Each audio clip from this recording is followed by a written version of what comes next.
Kembali lagi di channel Sobat Kampus. Jadi di video kali ini gue mau sharing tentang salah satu beasiswa yang baru dibuka, beasiswa yang banyak ditunggu-tunggu dan banyak ditanyain oleh teman-teman semua, yaitu beasiswa GKS atau Global Korea Scholarship, atau ini kenal juga dulunya dengan nama KGSP, Korean Government Scholarship Program. Jadi beasiswa ini, kalau kalian yang belum tahu, merupakan beasiswa resmi yang diberikan oleh pemerintah Korea Selatan untuk program S1 kuliah di Korea Selatan. Jadi untuk teman-teman yang SMA, lulusan SMA, SMK, atau sederajat.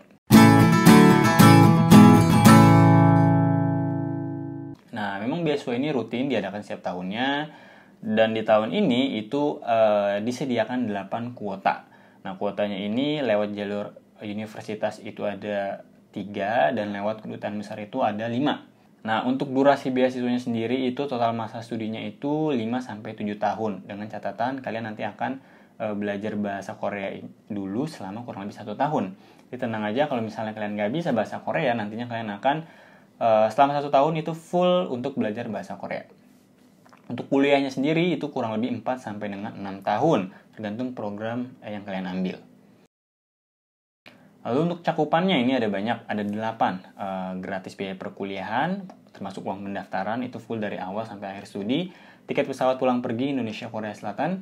Lalu tunjangan kedatangan kurang lebih 200.000 Korean won atau 2,4 juta rupiah.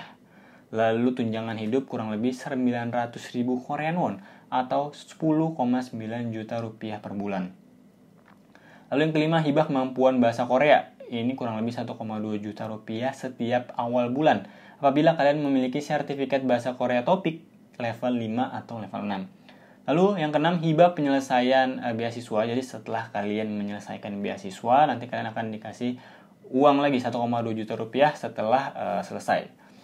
Lalu yang ketujuh, gratis training bahasa Korea selama 1 tahun di lembaga bahasa yang ada di Korea. Dan yang terakhir, biaya asuransi kesehatan tiap semester. Jadi untuk beasiswa GKS ini memang jadi favorit gitu, karena memang beasiswanya itu full. Jadi kalian nggak perlu mengeluarkan biaya apapun nanti setelah berangkat ke Korea Selatan. Nah, untuk persyaratannya ini catat baik-baik. Pertama, kalian harus tentunya merupakan warga negara Indonesia. Level pendidikannya itu lulusan SMA, atau SMA, SMK sederajat. Madrasah boleh, pesantren boleh. Untuk program S1-nya atau program Associate Degree atau diploma atau D2. Jadi ada 2 pilihan nih, S1 atau D2. Nah, bagi lulusan D2 itu hanya boleh mendaftar program S1.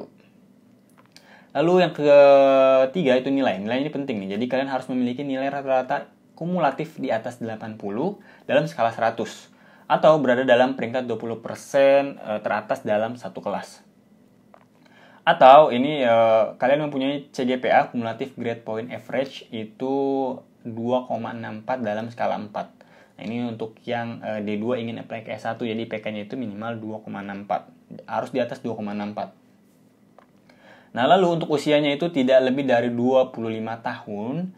Jadi lahir setelah 1 Maret tahun 97.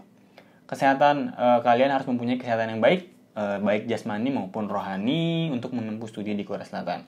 Lalu untuk larangannya ini kalian itu bagi yang sebelumnya pernah lulus sekolah di SMA di Korea Selatan itu nggak bisa apply beasiswa ini.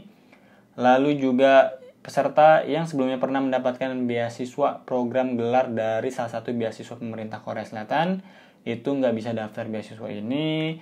Lalu yang ketiga nih, yang penting, kalian hanya bisa memilih satu jalur aja. Jadi pilih jalur kedutaan besar atau jalur universitas.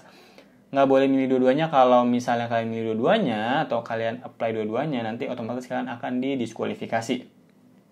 Dan berkas kalian itu akan diabaikan. Jadi pastiin kalian pilih salah satu aja.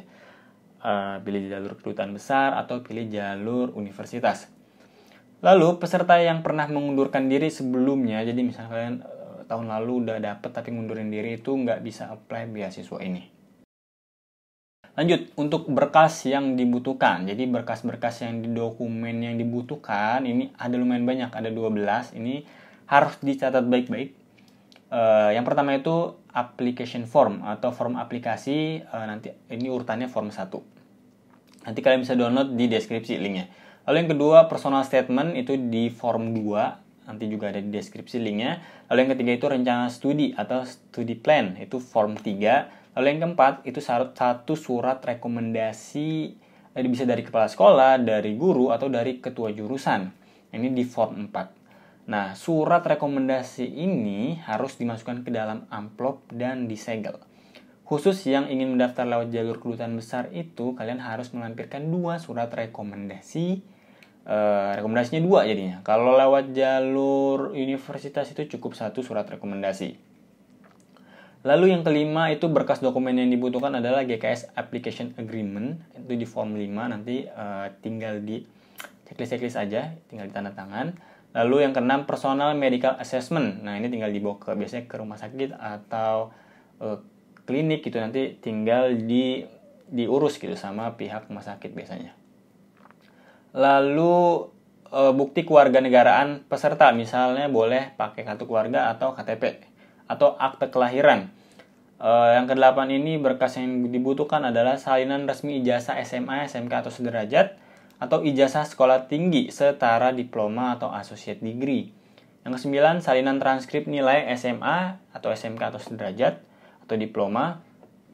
Nah, apabila transkrip nilai tidak menggunakan sistem penilaian skala 4.0 atau 100, nanti harus dikonversi dulu. Tapi kita kan udah pakai skala 100 yang di sekolah, lalu yang kuliah juga pakai skala 4.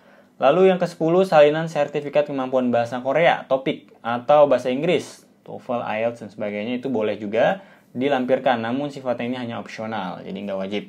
Sertifikat penghargaan yang pernah didapatkan, ini juga sifatnya opsional aja. Dan yang ke-12 ini salinan paspor pemohon. Salinan paspor ini dibutuhkan, tapi biasanya nanti di tahap kedua gitu. Jadi di sini catatan lampirkan jika dibutuhkan. Jadi misalnya di form ini ternyata nggak dibutuhin, jadi memang belum dibutuhkan. Jadi, kalian tinggal lihat aja di form 1 atau di application form. Nah, nanti semua linknya akan bisa kalian download di deskripsi. Jadi pastiin kalian bacain deskripsinya juga sampai selesai. Lalu nantinya seluruh dokumen itu harus diserahkan dalam kertas ukuran A4. Pokoknya harus dalam ukuran A4. Kalau misalnya suratnya itu filenya itu lebih kecil daripada A4, bisa kalian tempel di A4 yang kosong lalu ditempelin. Atau misalnya kalau misalnya dokumennya kegedean, itu kalian lipat nanti sesuai dengan A4. Tapi enaknya sih langsung di print atau menggunakan form A4. Cuman kan biasanya ijazah itu kan agak lebih gede gitu ya. So, kalian bisa lipat, nanti disesuaikan dipasin dengan ukurannya A4, kertas A4. Lalu untuk seluruh berkas dokumen itu wajib menggunakan bahasa Inggris atau bahasa Korea. Jadi misalnya dokumen ijazah atau transkrip nilai masih menggunakan bahasa Indonesia, kalian bisa menggunakan jasa penerjemah tersumpah untuk menerjemahkan.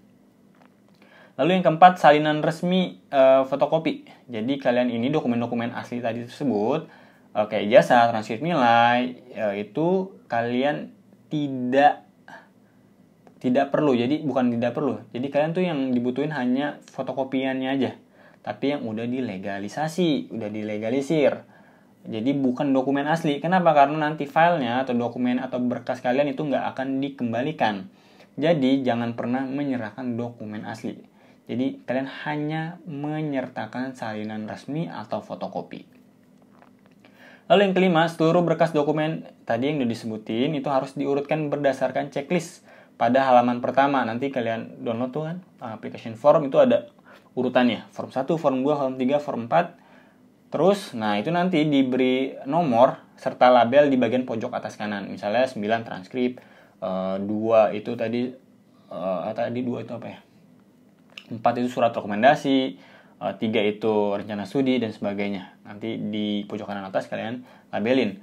Nah, seluruh berkas dokumen tadi udah. Lalu yang keenam ini pendaftaran jalur University Track, itu kamu hanya perlu melampirkan 1 set berkas dokumen. Jadi dokumen-dokumen tadi itu 1 set aja cukup. Lewat jalur universitas itu juga sama, 1 set dokumen aja. Tapi untuk surat rekomendasi itu kalian harus melampirkan 2. Nah, nantinya pihak kedutaan besar Korea Selatan itu yang akan membuat salinannya jika memang diperlukan. Nah, bagi teman-teman yang ingin apply lewat jalur kedutaan besar, nanti gue coba akan buatkan video khususnya tersendiri cara daftarnya untuk daftar lewat jalur kedutaan besar maupun lewat jalur universitas. Nah, cuman ini catatan dikit. Jadi kalau misalnya kalian apply lewat kedutaan besar, itu nanti kalian tinggal ngirim aja. Tadi kan dokumennya udah dikumpulin jadi satu berkas, nanti tinggal dikirim pakai amplop gitu yang rapih ke alamat Kedutaan Besar Korea Selatan yang ada di Jakarta. Antara kalian tulis nama lengkap kalian, lalu di bawahnya itu 2022 Global Korea Scholarship. Nah, baru di bawahnya itu Embassy of Republic of Korea dan alamatnya Jalan Gatot Subroto, Kafling 57 Jakarta. Kode posnya 12950. Nanti lengkapnya akan ditulis di deskripsi. Nah, nanti kalian kirim menggunakan JNE, Tiki dan sebagainya, itu bebas. Timeline ini batas pendaftarannya ini sampai 1 Oktober pukul 17.00 atau jam 5 sore. Jadi masih ada waktu kurang lebih 10 harian, kalian bisa persiapkan. Nah, untuk wawancara online, jadi kalau misalnya tahap 1 ini udah selesai, lolos, akan masuk ke tahap 2, yaitu wawancara online yang akan diselenggarakan tanggal 19 Oktober perkiraannya. Nanti akan diinformasikan lagi oleh pihak penyelenggara.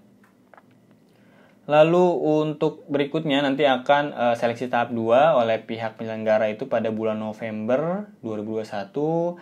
Nah, seleksi tahap 3 ini yang terakhir oleh masing-masing universitas nanti akan dilaksanakan pada bulan Desember 2021. Nah, finalnya itu pengumumannya itu 2021 di bulan Desember. Nanti kemungkinan kalian udah bisa berangkat kuliah itu kemungkinan di Januari atau di Februari.